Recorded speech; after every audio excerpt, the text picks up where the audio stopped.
Hello again, chaps and chapettes. How are we all doing? It's lovely to see you all again, as always. Today, guys, we're going to take a little trip on the Conservative Party merry-go-round. Now, what that is, I'll explain in just a second. Cast your minds back for about, 4 or 5 weeks, possibly 6 weeks ago, we had Rishi Sunak, stood outside number 10, on his little pedestal, stood on a stool because he couldn't reach the microphone, because he's such a short ass, telling us that the biggest threat to UK democracy was the Islamists and the far right. Nearly everyone in Britain supports these basic values, but there are small and vocal hostile groups who do not. Islamist extremists and the far right feed off and embolden each other.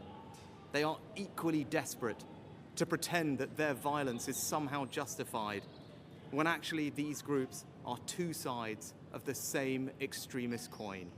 Do you remember that? Yep. Well, let's get back on that merry-go-round and let's go round and round and round and round just a couple of times. We're going to stop, we're going to get off. Now, MPs are coming out and saying that the biggest threat to UK democracy is the far left. I mean, the mind is spinning. It really is, just like that merry-go-round. Whose side are these people on? Which side of the fence are they actually on? They chop and change who they're with, who they're against, more times in a week than I change my bloody boxer shorts. It's ludicrous, it's laughable, and to be quite honest with you, it's quite infuriating. There's a GB News article about this, guys, and it reads, a string of MPs have warned Britain is in the grip of a far left surge which could severely undermine democracy and free speech. Andrew Percy lashed out at a far-left activist protesting on Britain's streets while holding signs that call for the murder of Jews. The Conservative Party MP said that the far left is glorifying terrorist actions whilst the mainstream media provides barely a word of commentary. We have been saying that for months, if not years, and what happens? We get ignored. Same story every single time.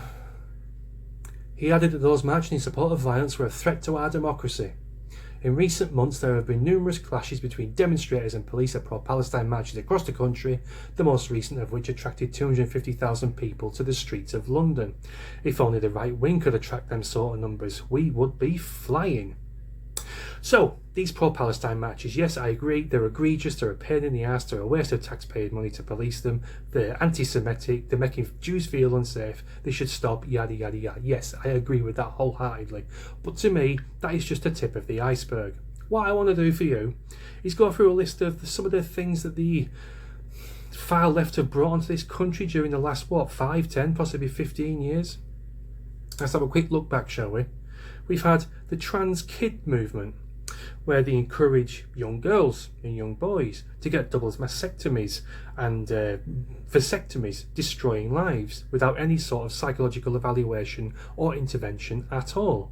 All fruits of the far left. We have Care for Calais, who facilitate criminals breaking into our country on a daily bloody basis, telling them what to say to immigration lawyers, tell them that you're gay, tell them that they're Christians, going over to Calais, giving them clothing, food, water, leaflets, English lessons, and occasionally actually sleeping with them. The fruits of the left. We have rewriting of our history by Sadiq Khan and his team of scholars, trying to twist and derange their version of history even, and replace it with what is actual history, simply to suit their agenda. A product of the left again. We have the policing of mean tweets, people getting arrested and fined simply for saying hurty words online. Another fruit of the far left. We have people breaking into museums and destroying pieces of art and artefacts that are dear to this country.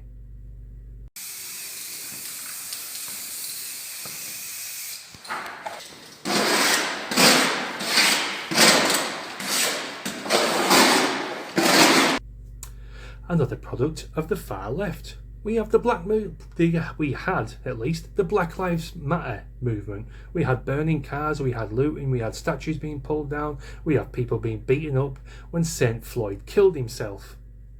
A product of the far left. We have the eco-zealots blocking roads, blocking ambulances, blocking mums taking kids to work, blocking lorries on their cargo runs going to and from businesses, grinding businesses and England to an absolute standstill. Another product of the far left. Do you see where I'm going with this? It's pretty similar to when Tommy Robinson brought the grooming gangs to the surface and to the public eye back in, 2008, 2009? What did the government do about that? They locked him up. They wanted to shut him up. They destroyed his life. They made him bankrupt simply to shut him up. Now, the government are acting like some kind of superheroes that, oh yes, we're all for the girls and the grooming gangs. You weren't fucking for them when they first got brought to the surface, though. When it was actually happening, you weren't there, were you? No. You lodged your heads so far up your ass you couldn't even hear your own voice. You're a fucking disgrace. I can't wait to see the back of you. Keir Starmer, hurry up, get your ass in number 10.